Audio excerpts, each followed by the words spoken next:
At Creativity and Change, we want to explore how the arts can play a role in imagining and creating a better future for everyone. We know we face big, complex global challenges. The United Nations have developed 17 interconnected goals that addresses these problems. But with so many urgent changes needed, how do we begin to take action? How do these goals transform into reality? We know that just giving people information about these urgent issues is not enough to change behaviors. In fact, too much information can lead to apathy, which reduces our motivation to act. This apathy is not the result of indifferences, but rather of dread. The environmental activist Joanna Macy says that we need to awake from an emotionally defensive or frozen stance to begin to engage productively with the almost inconceivably large and messy problems we live among. Facing this mess can be overwhelming. It requires us to stretch beyond our own needs and concerns to consider people in other parts of the world who are disproportionately experiencing issues of injustice, to extend beyond ourselves to care about future generations and to the many other species with whom we share the planet. Our human brains, however, evolved to be concerned with short-term problems and immediate solutions. How do we overcome this limitation and move from apathy to empathy? We believe that we need to engage the head, the heart, and hands of all humans. We call this transformative learning. We know that art can inspire humans. Can it inspire us enough to overcome the challenges we face? At the 2015 United Nations Climate Change Conference, COP21, there was a public art exhibition. Psychology researchers from the Norwegian University of Science and Technology decided to examine the impact of the artwork.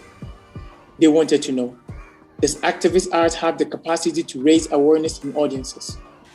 Which artwork would most engage the mind and the heart? Which ones were most likely to lead to environmental action?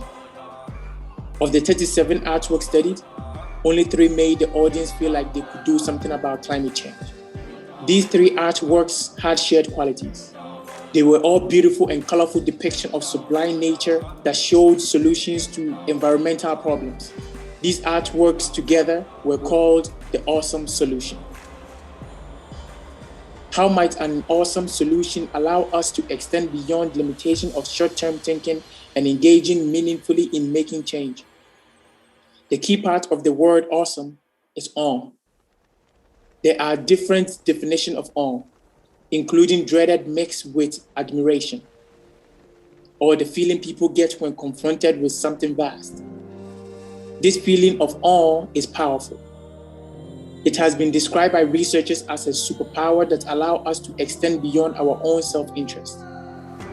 In studying the brain, researchers found that when people feel awe, the part of their brain that is connected to self-interest grows quiet, allowing us to feel connected to a bigger collective.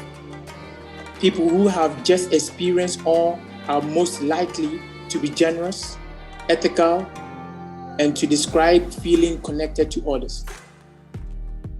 The other part of the awesome solution is, well, the solution.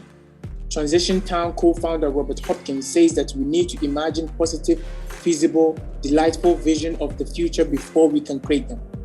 We need to inspire a longing for a new reality, which is the first and crucial steps in generating change.